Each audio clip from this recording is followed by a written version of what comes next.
washing video here for you, and today I'm going to be going over Gold Hog's new Multisluice. I had a chance to run it for the first time last weekend, and I'll admit that I just kind of winged it. I didn't have a proper angle finding device, and I set it up as best I could, or what I thought was good, and didn't get very good results. But today I've got my fancy angle finding digital angle finder here, and I have a feeling it's going to give us much better results. So if you're going to be using Gold Hog's equipment, whether it's the mats or the sluice boxes, I definitely recommend making sure you get them dialed in exactly, because if you don't, you can expect excellent results. They're good results. Certainly, I got some gold out of the mats, and they worked reasonably well. But if you're going to be using the products, it's pretty important to be accurate in what you're setting things at, because Doc down at Gold Hog, he does a lot of research and a lot of fine tuning on his equipment, and for a guy like you and I to step in and just set things by eye may not be enough. So today I've got my handy dandy digital level that's going to get things set up perfectly, and we're going to go through some old concentrates that I pulled out of the Fraser River. So I'll get things set up and we'll go from there.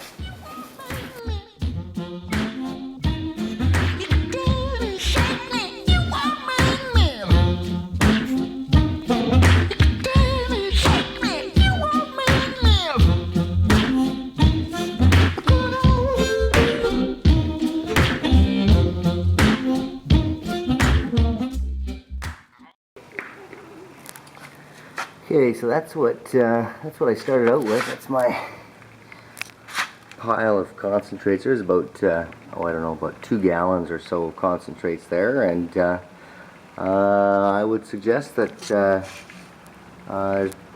pretty much bang on a cup of concentrates that I pulled out of the first aggressive mats, and it took me about I don't know, about 6 or 7 minutes to rifle through that stuff. And, okay, so we're back after a brief break, and this is the second run of the concentrates, and the first run over the washer mats themselves, and you can see that there's a little bit of material in there.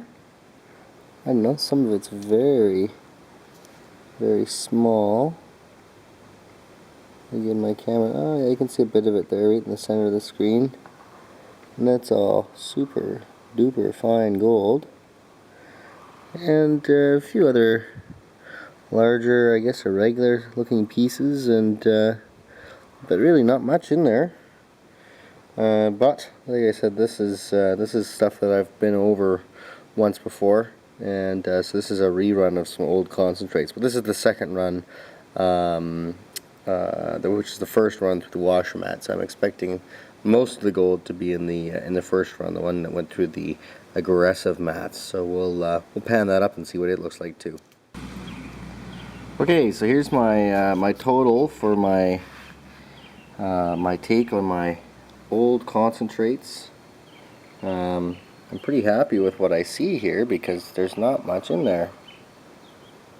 See, there's some very, very, very fine gold. That's all I mine, is super fine gold. Pickers are very, very, very rare on the Fraser River, and this is the definition of flood gold. I don't know how much is there, maybe a tenth of a, oh, not even a tenth. So this was sort of a test and tune of the Multisluice, and lo and behold, look at that! It's done a very nice job of capturing the very few pieces that were lost initially. So I'm very pleased with that. Okay, guys and girls, I'm here testing out Gold Hog's new Multisluice, and I've done some previous testing on it already. I made sure I knew how to run the machine before I before I committed to making a concrete opinion about it, and I can say that honestly it works very nicely. I had about 3 gallons of concentrates that I'd previously run on a different concentrating sluice, and I thought I'd done very well, and I managed to pull another 1/10 of a gram of gold out of it. Yeah, that was all really fine, flattened material, and running it over the Multisluice worked out very nicely. It was quick, it was clean, and very efficient as far as its capture rates were concerned. I went through the tailings once again and double checked for losses, and realistically the losses were next to nothing. In a large pan full, I think I had about two small specks of gold that were lost, and out of several thousand that I picked out on the second run. So that was the sort of the beta testing for this machine for me, just testing the various angles and concentrating on actually learning how to run the machine, because it's fairly critically important that you follow the instructions and do what company asks you to do as far as your angles and your flow rates and setting things up, because initially I went ahead and just kind of winged it. My angle finding devices were not here at the house, and I experienced some losses. So this is not something you can just set up. I won't say by eye, because once you learn the machine you can tune it fairly easily, but just kind of guessing doesn't get you there. You've got to adhere to the recommended angles and flow rates in order to get this machine functioning properly. And I mean, certainly there's no stretch when they suggest that you'll get 99% of the gold out of your concentrate. It really does work that well. So we're going to go through some material that I've been sort of saving up. This is more for fun.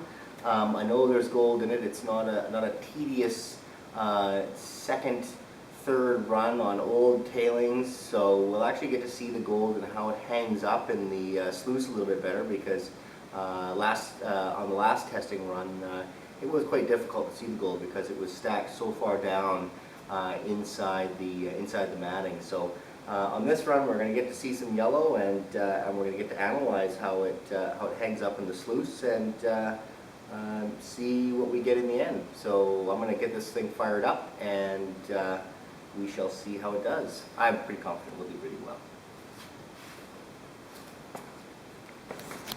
So here's the material that I just classified out there. There's probably, I would say probably about a quarter to a third of a gallon of black sands and material there. So it's not what I would typically get from a long weekend of sluicing, but certainly a day's worth of material. And to pan this down would take certainly lots and lots of time. And that's where the Multisluice comes into its own. It certainly does take the time involved in panning the material down to minutes rather than hours, and it offers really good capture rates. Like I said, it's really been impressing me so far. In fact, I'm definitely sold on it from the difficult conditions that I put it through in the first run, and I'm quite confident that it's going to work out quite nicely for us.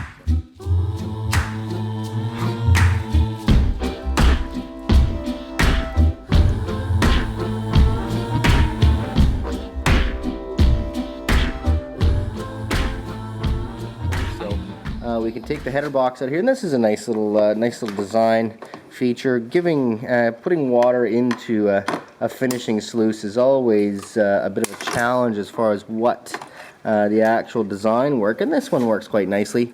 Introduces the water well. It doesn't splash. You can see already there's a bit of gold here stacked up along the top. What I'm quite surprised with is the garnet in this material.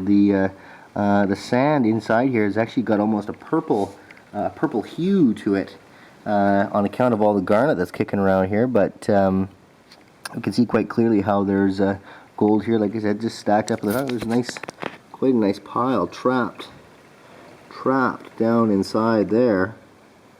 That's quite delightful. So we've got our washer mats installed here, and this is really my favorite part about the Multisluices is the washer mat system and the steep inclines. It's set at 13 degrees, and it just blows all that extra sand and schmutz from our concentrates back into the tailings, and really reduces the amount of concentrates overall that I'm going to have. So like I said, this is my favorite, one of my favorite mats that Goldhawk actually makes. It's really changed my whole operation here at home. I mean, it's not too far of a stretch to say that it's saved me hours and hours and hours of panning. I certainly got rid of my blue bowl already. It's gone. Just because I can pan that stuff down, get the values out of the material, and get to drying and weighing, which is the fun part. So yes, I do really like this washer mat, and on top of, or coupled with, I should say, the Multisluice, which has got this unique header box, the flow restrictor in there, which you'll soon forget to put in, is quite handy, because when you get the pump and hose and everything from Goldhawk, it gives you a fail-safe gold catching device, and because they know how much flow is coming out of that bilge pump on a good battery going up into that machine, we can reduce the flow predictably in order to get these mats to run properly. So yeah, the washer mats really are the cherry on top of what is already a good system. So we're going to run the rest of our material through here, and we'll have a look and see what we're able to capture.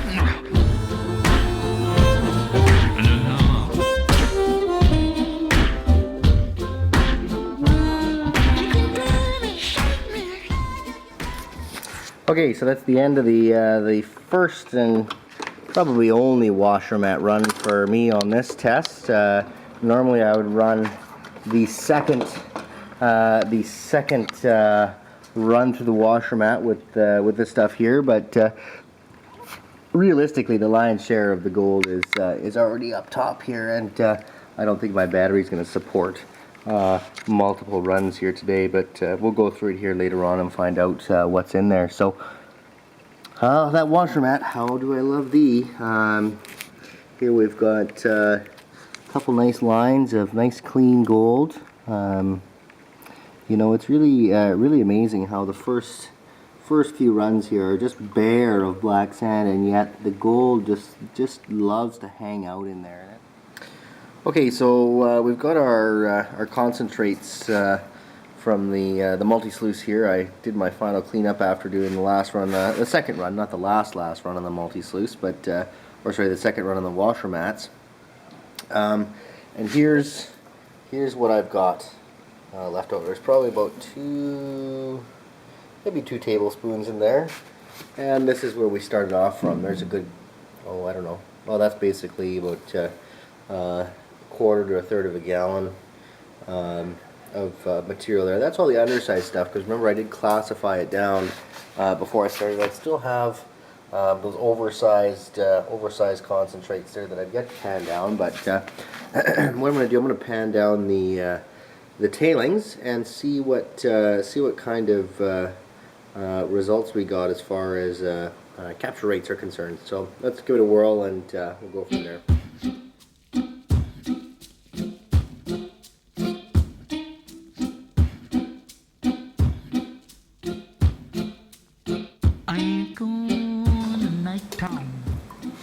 Probably close enough.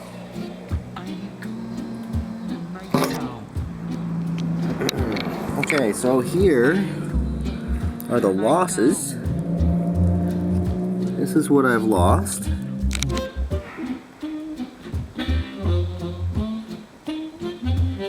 So, what have we got there? 1, 2, 3, 10, probably 30 tiny little pieces. I don't know if they can see them all in there. So this is what we got in our tailings here.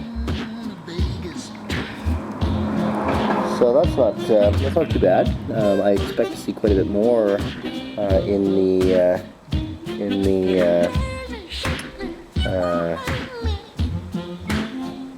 good stuff. But yeah, we'll see what it looks like when the axe falls here, as far as panning out what's left over.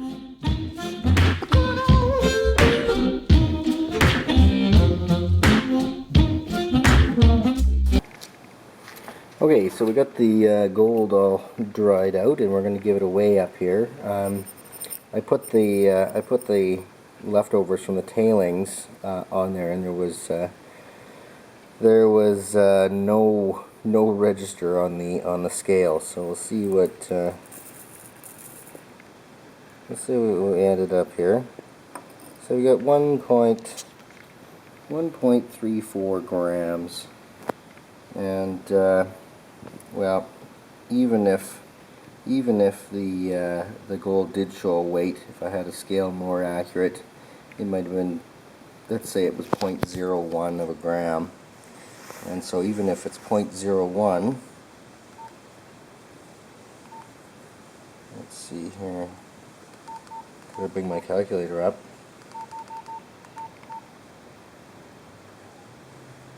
So 0.01 divided by 1.34 equals, so that's less than 1% loss, 0.007% in the tailings, and that's if it showed up on the scale at 0.01 grams, but it didn't even register. So I mean, even if we use the generous figure of 0.01 grams in our tailings pile, we've got 1.34 grams here that the Multisluice was able to catch, and that still puts it above 99% capture rates. So yeah, you can't argue with the results. You can't argue with the results. It is a beautiful, beautiful thing.